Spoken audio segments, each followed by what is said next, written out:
Yo insisto, en un país donde la informalidad es tan grave, tan grande, y la actividad económica, comercial es tan informal, el riesgo es muy alto.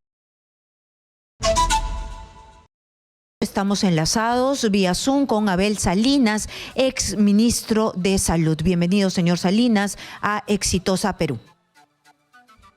Buenos días, Karina. Es un placer estar con usted. Y desde luego, al respecto de esta noticia, de este anuncio, es importante tomar en cuenta algunas consideraciones.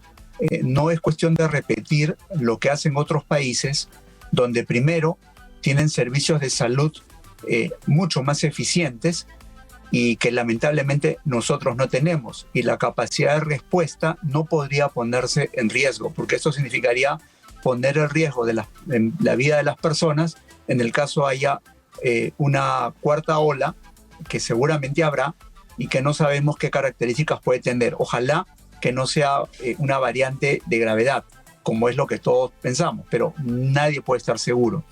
En segundo lugar, no es fácil constatar las 3 dosis de las vacunas, no 2. Fíjense la confusión que ya existe.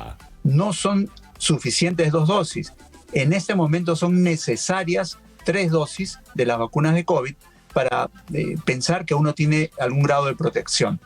Y en un tema tan informal como el nuestro, en un país tan informal, y que hemos visto además estos carnets de vacunaciones en donde pueden haber falsificados, en donde no es fácil identificar lo verdadero de lo irreal, y lo vemos en todos lugares.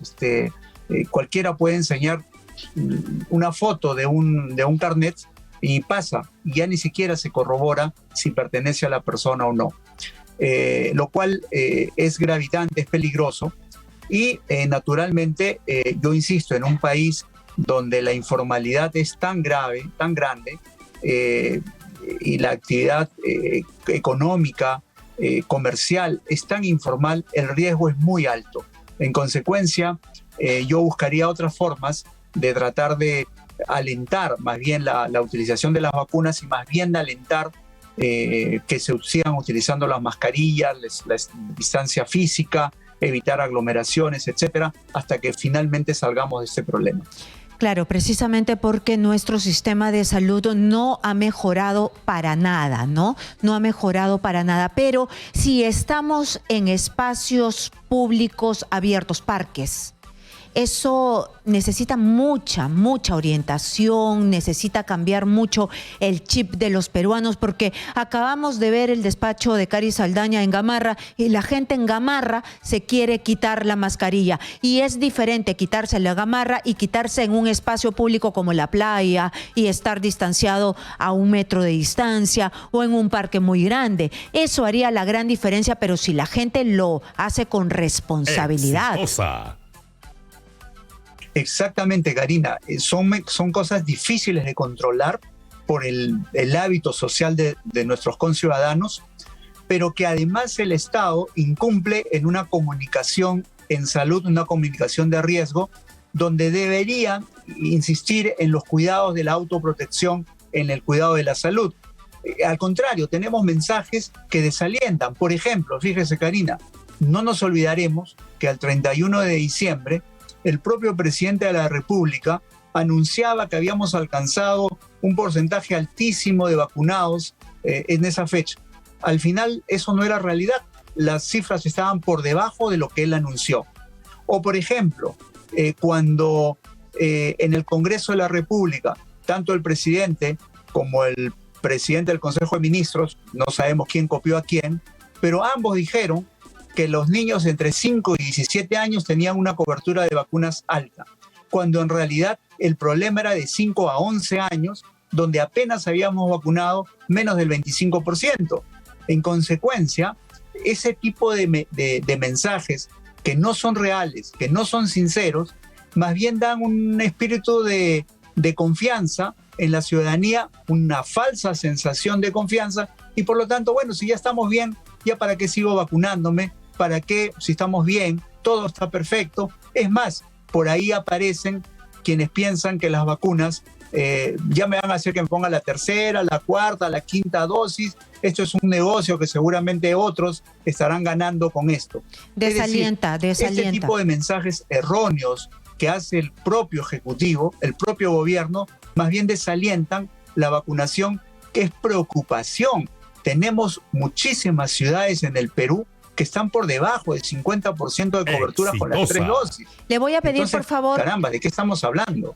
Doctor Salinas, nosotros habíamos empezado el programa dando cuenta del desabastecimiento que hay, no solamente en algunas partes del Perú. Habíamos dicho que hay desabastecimiento de productos en el hospital de Trujillo. Hay retraso para productos farmacéuticos, dispositivos médicos, productos sanitarios en la red de salud de Trujillo. Y también aquí hay desabastecimiento, porque es un informe del Almenara, del, yo le voy a decir, Hospital Nacional Arzobispo Loaiza, me estoy equivocando, del Arzobispo Loaiza, se lo eleva al José Antonio González Clemente, Centro Nacional de Abastecimiento de Recursos Estratégicos en Salud Senares, del Ministerio de Salud, porque son los encargados de comprar.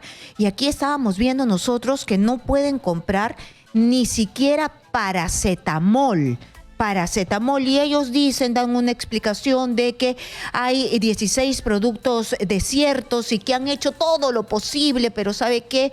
Es una pena de que los resultados sean poco favorables, porque en el mercado hay escasez de productos por la alta demanda, precios sobrevalorados, y todo esto resultado de la coyuntura del COVID-19. Seguimos con el COVID-19 y aquí en el informe que le alcanzan a Hugo William Peña Lobatón, director general del Hospital Nacional Arzobispo Loaiza, dice, por ejemplo, que no solamente está desabastecido el hospital en 13% de productos, sino hay un substock con 17% de productos. Es decir, si lo sumamos, entonces ya estamos pues en 40%. Con razón que la gente va y no encuentra nada, pero si no tienen ni paracetamol, ¿esto qué quiere decir? Ciertamente, Karina, y es un hecho sumamente preocupante y significa la evidente ineficiencia del sistema, y en este caso del Ministerio de Salud, porque estos hospitales de Lima dependen directamente del Ministerio de Salud y de esta oficina de Senares, en la lentitud para la adquisición de medicamentos, de insumos. Y lo que está ocurriendo es que esta situación se va a ver agravando día a día, lamentablemente por los gestores que tenemos. Esto no ocurre solamente en el Ministerio de Salud. En líneas generales, estamos de caída libre, con un gobierno que demuestra día a día su poca capacidad para ejecutar, para ejercer, para hacer gestión. Y en el tema de salud, pues es poner en riesgo la vida de las personas. Esto es gravísimo y por lo tanto obliga a una reflexión. Y más allá, y permítame, Karina, más allá de anunciar un proyecto de ley de castración química, que es absolutamente inviable en un centro penitenciario en el Perú, sabiendo cómo están sobrepoblados, cómo vamos a poder controlar el manejo permanente de estos medicamentos en los que están privados de su libertad, cómo vamos a supervisar eso, y además porque no tiene ningún impacto, es una sanción, es un castigo, pero no hace nada por disminuir el riesgo y la violencia familiar en general, que tiene que ver con el abuso sexual, etcétera, desde que los niños nacen, desde los hogares, desde la falta de empleo, de falta de agua, educación, salud, etcétera. Entonces, yo creo que el enfoque está muy mal hecho por parte del gobierno y más parece ser que apela a un espíritu popular de castigo. La gente puede estar contenta porque se va a castigar a ciertas personas. ¿Quién no estaría contento? Pero eso no es suficiente. Y me parece, cuidado, hay que tener atención, coincide, esto podría generar un enfrentamiento nuevo entre el Ejecutivo y el Congreso, precisamente cuando se está presentando también otro proyecto de ley para constituir una asamblea constituyente.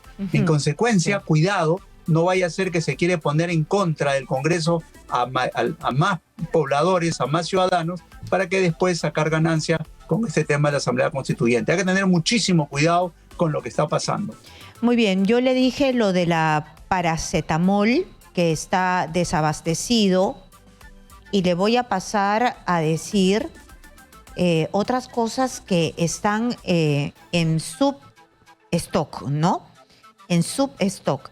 Agua para inyección, meses de disponibilidad 0.02. Esto quiere decir 2 semanas. Agua para inyección. Esto es muy difícil de conseguir en el mundo.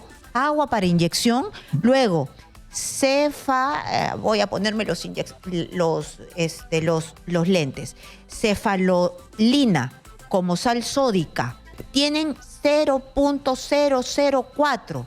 O sea, yo lo interpreto 4 días, ¿no? Porque 0.1 es un mes. Luego tienen insulina humana, ¿no? Entonces, insulina humana tienen 1.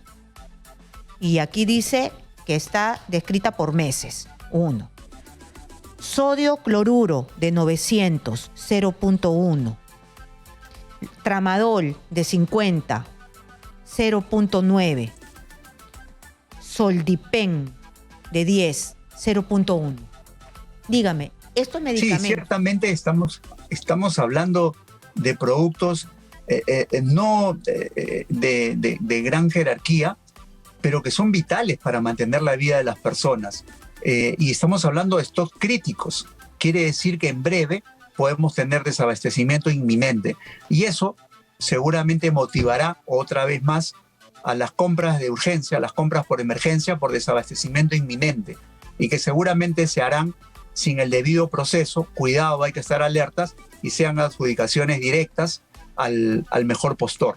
Esto es algo, o a un postor más bien dirigido. Así que hay que tener mucho cuidado cuando ocurre este tipo de cosas. Ah, sí, pero si usted quiere ya desabastecido 0.0000 stock, hay aminofilina, benzoanato, cefurosima, claritromicina, clobazam, gabapenina, hidroxicloroquina y así un montón de medicamentos más, porque hay 16 que ya no hay más. La última, orfenadrina citrato.